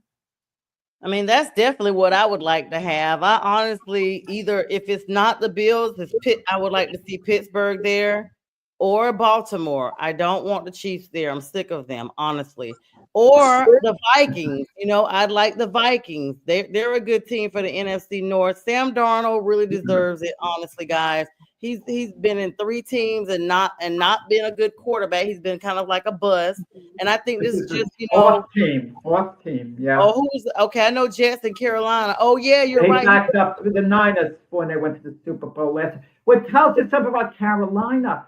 Sam Darnold and Baker Mayfield have went on to become like franchise quarterbacks, even though maybe Darnold, you can't label him a franchise quarterback yet, because I have a feeling Minnesota might not pay him the money, and we'll see where he winds up. But he should be a starter somewhere next year. And it just shows you about any team. I don't mean to talk about the Panthers now. It's culture to a large degree, right situations. No, you're right. I mean, that's what I talk about. The O-line, the culture. I mean, we got an owner, y'all. No. I don't want to talk about the Panthers. I'm talking about culture in general I'm telling you, any quarterback. Yeah. Yeah, I'm using the Panthers as an example because you brought up Sam Darnold. I'm saying that they go out. I've always said, even other players, DJ Moore was playing pretty decent. Christian McCaffrey before he got injured. Former players of our team, with the exception of when Cam Newton tried to go to New England, have gone elsewhere and flourished because we got an owner throwing drinks. We have a disarray of stuff going on in Carolina. It's no sense of structure, honestly. I think there's the players are honestly kind of making their own structure at this point, thanks to Canales coming in. But the culture is definitely. I'm talking about general culture. We're not talking of anywhere like Daniel Jones, for example, leaving the Giants and going to the Vikings. He's probably not going to get the start. You mean he's thrust into a starting position with the Vikings. Maybe he has a resurgence or whatever. Maybe Daniel Jones shows he's an NFL starting caliber quarterback, possibly. I mean, yeah, but Daniel Jones is in Jacksonville. He's now a starting quarterback. No, with the Vikings. They're talking about Mac Jones is in Jacksonville. Oh, Mac Jones. Yeah. Mac Jones isn't having a resurgence, I don't think, with the Jaguars. He's not that bad, but I don't think he's going to show he's a franchise quarterback. He had a play last week against the Jets, okay, where he ran out of bounds and lost 7 yards when he just could have thrown the ball away. It didn't make any sense, at that moment, like the instinct. Jeremy, the Bears players have not given up on the season. They are at home. I wouldn't be surprised if they beat Detroit today. I know you're a Detroit homer, but your team, I think the Bears have a good shot, at least covering today. So, there you go. Jeremy keep coming in with the shots. He is like Lions down. I mean, he may be in the den right now with the Lions. I mean, I'm with it. I'm not a Lions fan. I mean, but I just think that their offensively, they're still that team right now. I mean, they fought through games that they should have lost. I mean, the one against Houston, I remember that Jared Goff threw like 5 interceptions. They still won. I just still think that even with the injuries on defense, they're still a really good team. They lost to a great team in Buffalo last 48-42. So they still can put up the points, and they lost a running back. But they still put up 42 points. I just think they got enough to go there in Chicago and beat them. Still a Why doesn't the NFL just have standing? Still a shine. Why doesn't the NFL just have standing teams covering and not? Max says, well, the Bears could cover. Who cares? When we look at the standings, it has nothing to do with point spread. Who goes to the playoffs? It's not, who's done the best with the point spreads. We don't have those standings. It's wins and losses. People if we're going to bet, that's another matter. If you're betting on people the who bet. But it doesn't matter when we look at how the Bears are. They've won. The Eagles, for example, I mentioned before they've won 10 games in a row. I have no clue how they've done against the spread in those 10 games. Are they 6-4, 7-3? No one gives a darn. at the end. It's the standings, winning and losing. Of course it is. But again, if you're betting on the games, you want to know what the spreads are, Jack. Yeah, and you of don't- course, if you're betting on it, yeah, of course. And but there's not they never post standings with the point spreads, at least not that I know of. I'd be curious. Let's have standings how teams have done against the spread this year, what it would be. I mean, I have no clue how it would come up. Me either. I don't know either. But I know. That's yeah. We got some other games you got to talk about, though, don't we? Yeah. So, Matt, let's go ahead and let's talk about some actually good games here. Let's see. Sonya, let's talk about the Cards versus the Panthers. I'm just kidding. That's funny. You read my mind. That's Don't gonna get be. us started on the Panthers like the way I did. Guys, you know what? You are the absolute worst. Your teams are garbage, okay? Jack and James, your teams are poop fest, okay? Get like the Lions or the Vikings or the Chiefs, and then holla at me, okay? One or two Let's games talk about you're winning. Don't even worry about it. Let's talk about the Eagles going to Washington, the Commanders. They're playing them. Look, Saquon Barkley is 400 plus yards from breaking Eric Dickerson's record. He needs 139 yards a game. I like games like this because it seems incentivized. I think the Eagles go there and they win by a large margin. I think Saquon has a good day. Commanders, I think they've reached their ceiling from what they have with their talent.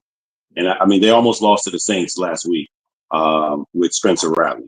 So I think the Eagles are just keep that train rolling. There's no balking with the quarterback and the receiver, A.J. Brown. I think they go there and beat them convincingly. Yeah, it's one of those games that you're just like, I think you put it really well when you said they've reached their ceiling. Jaden Daniels and the Commanders have played exceptionally well. They're 9-5 this season, which is not too bad at all for a rookie quarterback. In fact, it's impressive.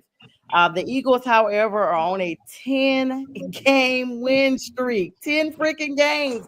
They've literally won over half the season in a row consecutively. That's going to be tough to beat. They're riding high. They're in a divisional competition today. And this is week 16, only a couple more weeks left.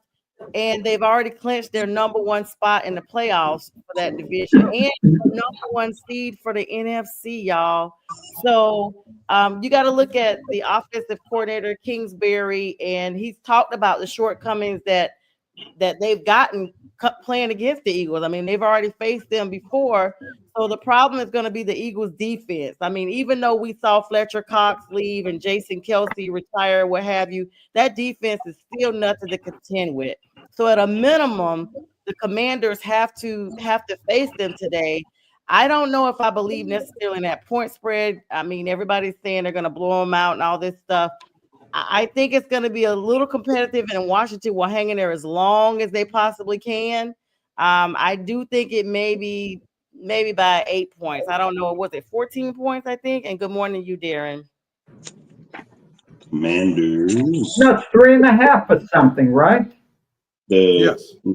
Yes. Okay, then 3.5 is very reasonable to believe, but I think it's probably going to be a little more than that. I just don't want to put the point spread up there because you just never know. It's a divisional rivalry, and even if Washington was bad, they have always played their divisional opponents with a little bit more tenacity, a little bit more effort, seemingly, and they have nothing to lose. But that's my 2 cents on that game for today. No pressure on Washington. It's a great year no matter what. No one expected anything out of them. If they do back into the playoffs and they lose in the first round, fine. You know, their fan base is happy. I'm sorry. We got another homer. Another homer side. Big time. He doesn't take the Eagles seriously?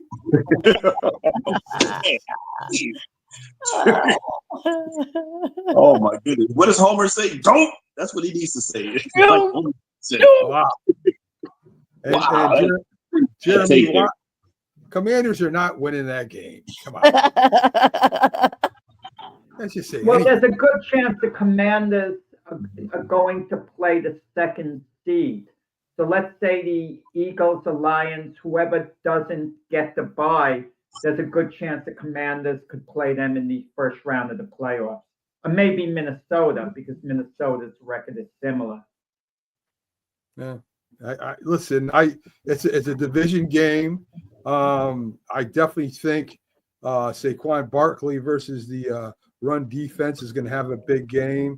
The Eagles have the more experienced quarterback, even though Jay Daniels has had a good year. Definitely a better wide receiver. I think the Eagles win this pretty comfortably. Yeah, I don't understand. We had Pags on before, and how he analyzed the game. He says, Saquon Barkley's going to do great today because he's happy that Penn State won this week. I mean, come What on. a comparison. I mean, you think he's going to up his level of play against the Commanders because his college team won? I'm sure he's very happy about it, but come on. Yes. Banks does that. He'll say, what do you say? The Eagles lost to the Giants because they were up late watching the Flyers or some nonsense. Stupid like that. Oh, man. Oh, Sonny, keep these Homer comments coming, please. Oh my goodness. Right. I'm gonna see what I got. Somebody else got another comment up here. Jeremy again. Wow. Okay. What does that even mean? Fly pigeon, fly. Okay, he's got Darren in here with him now to tag team everybody. All right, so go ahead and move on to the next game. Yeah. Let's talk about the 49ers versus the Dolphins in Miami. I know Keith picked Miami to go against the 49ers, to win against the 49ers. They'll cover the spread. These are two 6 and 8 teams. Wait. Are they playing the Dolphins or the Raiders? No, that's why I made a mistake. They're playing the Dolphins. Yeah. Okay. Okay. Yeah. Okay. Injuries have riddled both these teams. Jalen Waddle is doubtful for this game. Tyreek Hill and Teron Armstead is questionable. So, and Trent Williams is going to miss his 5th game for the 49ers. But I think the 49ers go down there and still win this game against Miami because Tua had a really bad game. I don't know if he bounces back from this one. I just think 49ers. I mean, 49ers have to be 6 and 8. They're ranked 8th offensively and 3rd defensively. So somebody tells me, how do you have those type of rankings and have a 6 and 8 record? Obviously, injuries have played a major role in their season. So, but I still like them against the Dolphins. Injuries play a role with everybody. I'm tired of hearing about injuries. They just haven't played well, the 49ers, and the Dolphins haven't played well. I could understand one key player if it's your franchise quarterback. But even then, it's your job to have a viable backup who can get the job done. Okay? I mean, I don't get this. Injuries. I mean, the Niners haven't played well this year, bottom line. And at times, it looks like they haven't put forth, the effort that they really should have. And the Dolphins, it is the same story year after year. They tease us with their potential. We feel they might finally be ready to take off. And since Tua's come back, they've been better, but not that much better. Right.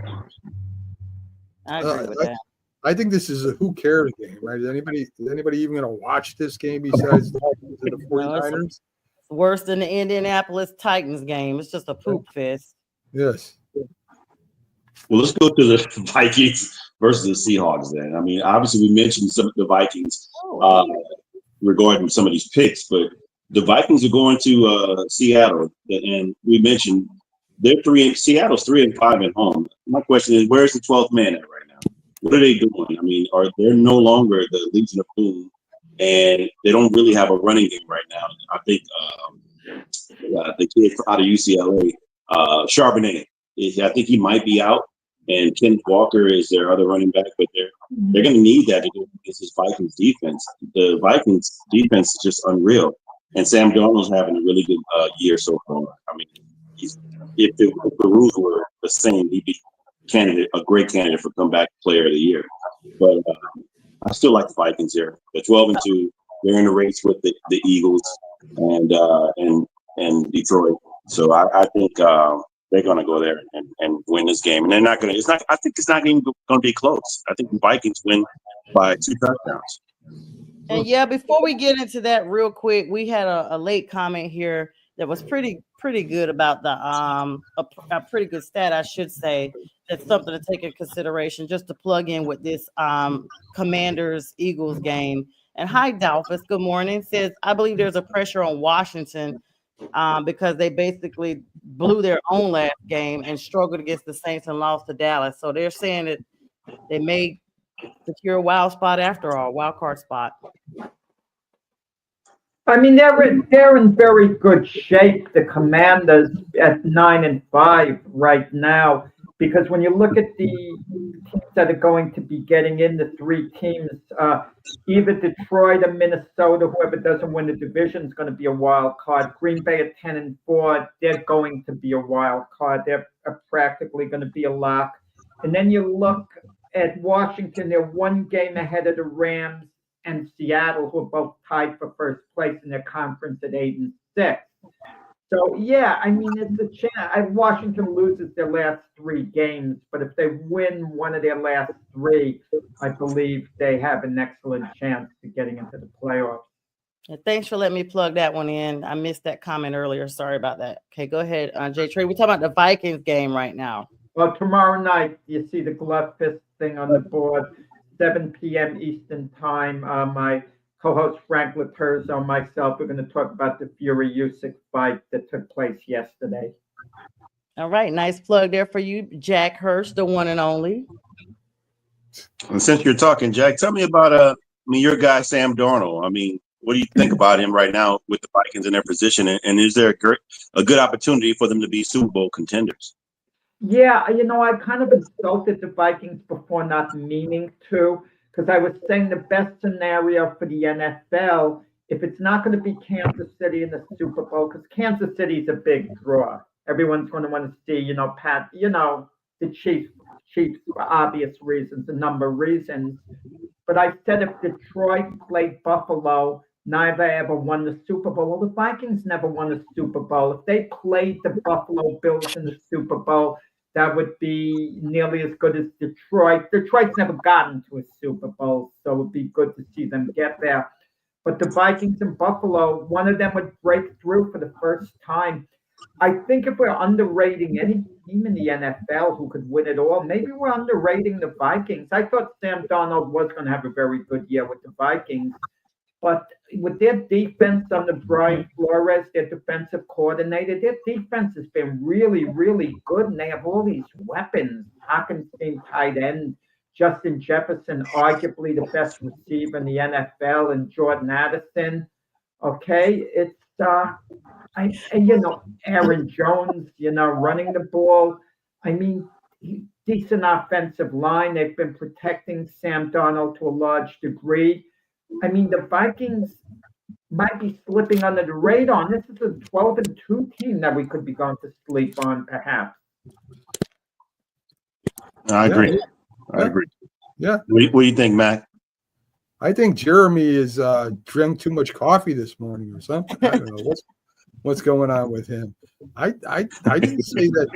I did not say that they're 9-5. I know what their record is. It's just their defense is beat up. And I mean, didn't they just lose to Buffalo? I think I saw that game, right? All right. We'll see what they do later, Jeremy. They're better than the Giants. I'll give you that. That's all I can tell you. Right. Look, I mean, Mac, the Seattle Seahawks are tied in the NFC West with the Rams at 8-6. This is a game for them. They got to win. I mean, to stay in, because the Rams look like, I mean, they're going to play the Jets. So let's just call that a win. I hate to say that, Jack. No, not at all. Yes, amen. Not at all. I mean, Amen. they might agree on the powerhouse team. Yeah. I actually think the Rams are going to win the game. And the points-wise, okay, since it was mentioned before, Mac, I think they'll cover the points as well. I could see the Rams winning 29-20 a game like this, but it's not a lock at all for the Rams, coming you talk about flying across the country, as far as that goes. Well, the Rams have to fly from LA to New York. Yeah. So why isn't it a factor in that game? Yeah, that's possible, but I just don't see it happening. Look, the Rams have Cooper Kupp and Puka Nacua and Sean McVay. I like the coaching a lot better. A lot of people that's an underrated thing that no one really talks about. Coaching matters. Sean McVay is a really good coach. I mean, who is he going up against head to head? I mean, and with the Jets right now. Well, Aaron Rodgers is in his first year full time yet. Oh, he is. Yeah. Listen, I think on paper, maybe the Jets have a better talented team, right? I mean, if you look They at do. it, But they've had that all year, Matt. They've had that all year. it's true. On paper, Puka and Kupp against Adams and Wilson, it's a wash practically. I'd agree. let me just be clear. The Jets are like still being legally married to somebody that you no longer live with or anything. It's just on paper. Okay? It's just on paper. Okay. Yeah, I just think that, look, Mac, I wanted to get your opinion about Seattle. What do you think they're going to do towards the end of the season? And is there an opportunity for them to get to the playoffs? I mean, there's always an opportunity. I mean, they have a great wide receiver crew. Their defense needs help still. They got one good running back. Geno Smith is decent. But I just think that for today's game, I mean, you got Justin Jefferson, you got Addison. Never mind Sam Darnold. Look who he's throwing to. I mean, they got a pretty good running back there too. So I mean, I don't see Seattle. Well, so you're saying, wait, Seattle is tied with the Rams at 8-6 for first place. You're asking James whether they have a chance of making the playoffs. Correct. As of right now, you have to win it. I mean, all teams in that division, there's like the likelihood of anybody else in second, third, or fourth making a playoffs in a wild card is almost unlikely. So you have to win the division. Yeah, obviously, they're tied for first place with 3 games to go. Well, but I mentioned my take is that I think the Rams are going to go ahead and win this game and take sole position in the division.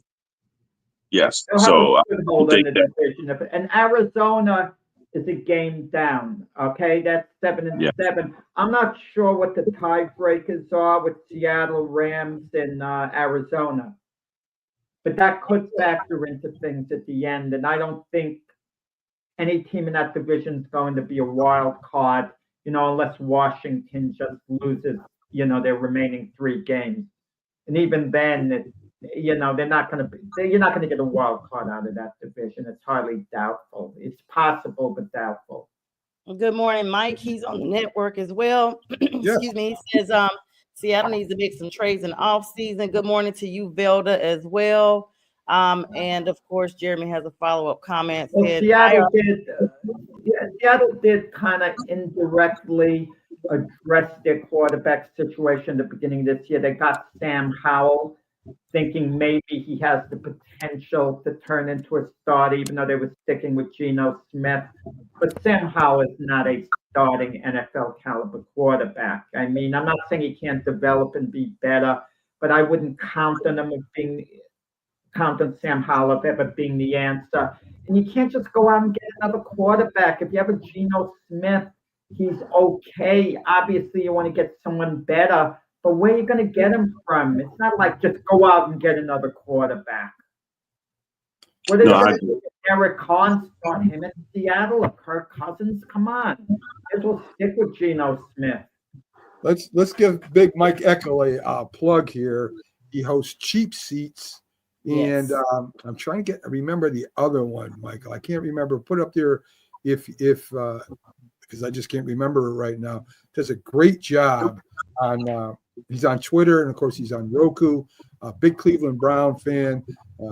Little rough this year for him, but of course Cleveland has always had some bad things going on throughout their history since Otto Grant, for God's sake. So. we'll see you again next year. Hopefully, Watson. Well, they're is going to. Right.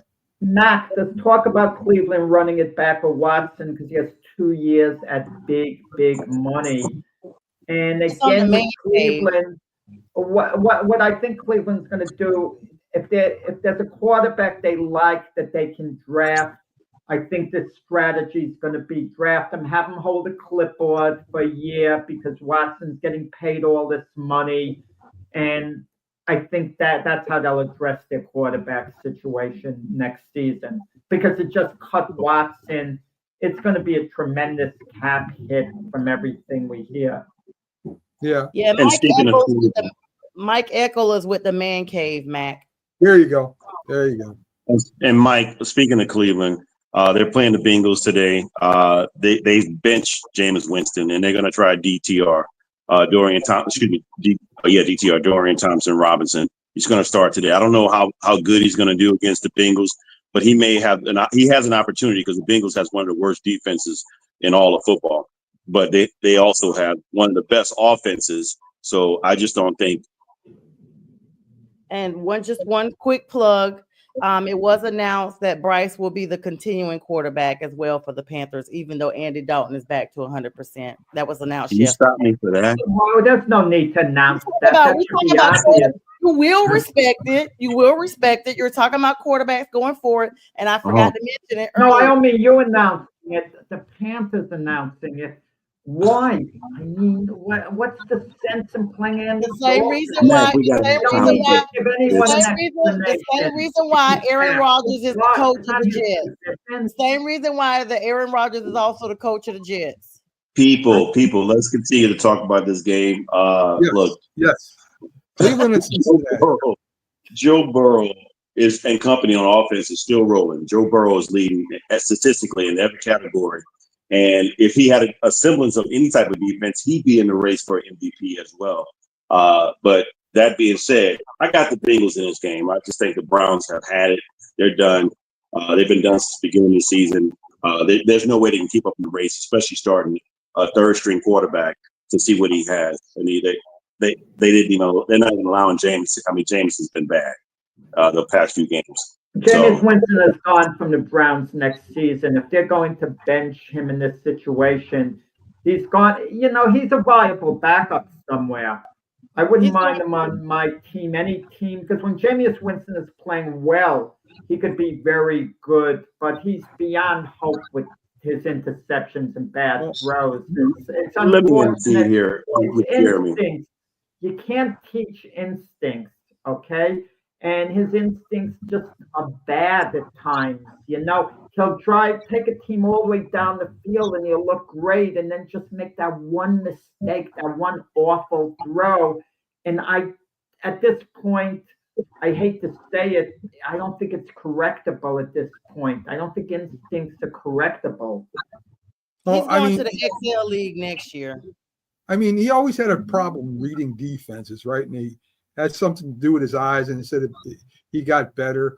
He was good when he was on the Saints. He was 6-1 with Sean and he was like 14-2. I mean, for Sean, but he had somebody like Sean Payton to correct him for his mistakes. Right. Yes. Yeah. So there's not that many coaches out there like that. So no, go back to Jeremy throwing out the shot about defenses, about the Bengals. You're that's like the pot calling the kettle black, Jeremy. I mean, your defense right now, even though it's by default with injuries, your defense is pretty bad too, right now. Yeah. And I think the Bengals defensive end, like first or second in the league in sacks or something like that. Trey Henderson, yes, he's about 12.5 sacks. Yeah. So it's a lost year, but this has been a completely lost year for the Bengals. Agreed. We thought maybe they could be a factor, this season, but it's I mean, the way the season started from losing at home to the New England Patriots was an absolute shocker, and they never really recovered from that. Right. Absolutely. So we got Giants at Atlanta? Is that next? Yeah, we can cover that one. The Giants, look, Kirk Cousins, we talked about it earlier. He's been benched. and likely, and in all intents and purposes, he's probably out of Atlanta. Which, man, I need Kirk Cousins' agent because he's got the money in Minnesota, he's got the money in Atlanta, and all for doing much ado about nothing. I mean, he hasn't done anything. He performed at Minnesota. You can't. I mean, it didn't take him to the next level, but he performed. But not to get them to. I mean, he's 1-4 in the playoffs, though, Jack. Right. No. We But say they were decent during the regular season under him. He wasn't a bust. It wasn't like Deshaun Watson at Cleveland. I mean, he did perform. No, I get that. And now, otherwise, Atlanta wouldn't have given him the contract if he didn't perform at Minnesota. He showed him enough to get that contract from Atlanta. I think Atlanta just wanted somebody. I don't think they thought that through. I really don't. Not when you got an old quarterback that was hurt, and that only won one playoff game. Is that only one? I think. And they probably didn't think they would have Michael Penix at number 9. So I mean, they likely were going to. If Penix was picked earlier, they're probably going to pick a defensive player. I think. Where was Atlanta at? They 5? were like number 9, 8. No, number 8. They were 8. Yes. So they probably didn't think they were going to get somebody like Penix, but you could tell how excited Arthur Blank was when he picked him. I mean, clearly he wanted somebody franchise. He wanted a franchise guy, and that means Kirk Cousins. You're paying him the money because you had to pay him, like they said. But I think he was just a bridge quarterback. Michael Penix has been hurt. A lot of people thought he was going to be drafted lower because he had an injury history that at number 8 surprised people he went that high. I mean, but remember when they drafted him, they actually had to call Kirk from the draft and say, hey, by the way, we're drafting another quarterback. And at first it was a whole lot of drama about it because Kirk was like, he was shocked, just as shocked as some people. Like it was a last minute thing. And Kirk was like, hey, I thought I was your guy. So almost from that point on, there was always this background noise of, wait a minute, are we really going to be sticking with Kirk Cousins or not from the onset? Kind of like the Russell Wilson, Justin Fields debacle in Pittsburgh. And now we've seen how that's turned out. So you just never know. Yeah, well, no, it's a little different. No, but Justin Fields was gotten for a 3rd or 4th round draft choice to the Steelers. It was never, Justin Fields had no right to have any feeling of entitlement, getting a starting job in that sense. But I mean, Kirk Cousins handled it well with Michael Penix. He was very professional. They developed a friendship. They even drove into the facility together at certain days. And I didn't hear about that, but I know. I mean, he handled it well, but at the onset, he was shocked. They didn't tell him. Right, they didn't tell him. Sam Darnold, the Vikings were honest with Sam Darnold in the beginning, telling him they were probably going to draft a quarterback. He signed a 1-year deal with them that he might be starting for him, but they're still going to draft a quarterback. I mean, and I'll be honest with you. Yeah. Go ahead. These quarterbacks, sometimes they get blindsided. Like a few years ago with the Packers, when the Packers drafted Jordan Love and they moved up in the draft to get him when Aaron Rodgers was still at the top of his game, feeling they needed a receiver. When Ben Roethlisberger, he wasn't exactly the warmest, fuzziest guy. When the Steelers drafted Mason Rudolph in the 3rd round, he went publicly low. It's a wasted pick. We needed other this and that. And he was kind of cold to Mason Rudolph during his time. Their jobs are on the line. You would agree, Sonja, you would agree that Kirk Cousins really was blindsided because had the Falcons told him they might draft a quarterback, he might not have signed with the Falcons for the way they played him. Yeah, I honestly agree with that. I mean, it was blindsiding because you think about it, it's like knowing somebody's coming onto your job and they're like, hey, Jack, I want you to train John over here. He's going to be doing the same thing you're doing. And you're like, wait a minute, this is somebody that may be taking my job, may outperform me. And then what happens to me? So it's just natural human thought process of the competition. Like, hey, it's an all out for me. It's a survivor's mentality. I got to have a job too. So now you're telling me you're drafting this guy? And that's the sole reason that he's going to get cut instead of traded, because he has a no trade clause. And usually teams can, if you have good standings with your player or quarterback, you can actually negotiate and figure out a good team for him to go to. But because that happened, I'm pretty sure the bridge has been burnt. He's not going to want to play ball at all. Just cut him. You're going to because they got to pay him $10 million by a certain date next spring. So guys, but let's be honest. In any situation, when a team drafts a quarterback highly, the incumbent quarterback, no matter how good he is on the clock.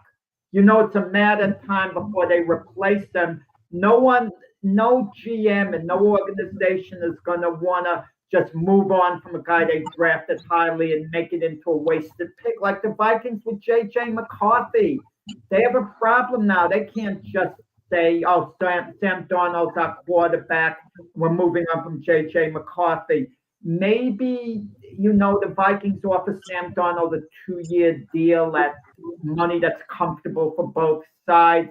And J.J. McCarthy still kept in waiting a couple of years because this has been a wasted year for J.J. McCarthy. He's been injured. He's been out. So I don't want to hear that he's developed this year. It's kind of been a wasted year. He's been sitting in on team meetings, Mac. But there's a difference between taking the field during practice and sitting in the film room. Well, of course, yeah, we only got about 10 minutes left here, guys. We got to kind of move it on. We got caught up in a lot of comments here, but we appreciate everybody. I got Atlanta game. New York's traveling. I got Atlanta. Got Atlanta with Penix at a rookie quarterback. You got Atlanta. Right. Giants aren't good. I got Atlanta. The Giants just aren't good. And I think Michael Penix is going to be a good NFL quarterback. And he's been waiting. He's been practicing, Matt. So I think the Falcons practicing and game. It can't be any worse than Kirk Cousins. Practice and game are two different things, man. Right. I think New York gets it done here today. I think they at least cover, right? +9. I'll take 9 points all day. I can say they cover. But me and Jack are on the same page as far as winning the game. I'm with Mac. Me and Mac are on the same page. So Mac, I know the players play to win, but you as a fan, don't be unhappy if the Giants lose. They're in a great draft position right now. If they lose, chill out. Don't be unhappy. I've been a Giant fan for 40 years. I've been unhappy a lot, Jack. Don't worry about it. No, but if they lose out the rest of the year, they'll be in good shape in the draft. All right. Don't you be unhappy either when the Jets get beat today either, Jack. They're gonna fire Rodgers. I concur. Okay. Next. Okay, so look, we got the Titans versus the Colts. Mason Rudolph is starting because Will Levis has been bad again, and so Jonathan Taylor for the Colts had a really good game. He had a 100-yard game. They're at home. I like the Colts there. Lawrence is quarterbacking, right? That's the Jags. My bad. Richardson. Lawrence Richardson for the anyway, and Mason Rudolph for the Titans.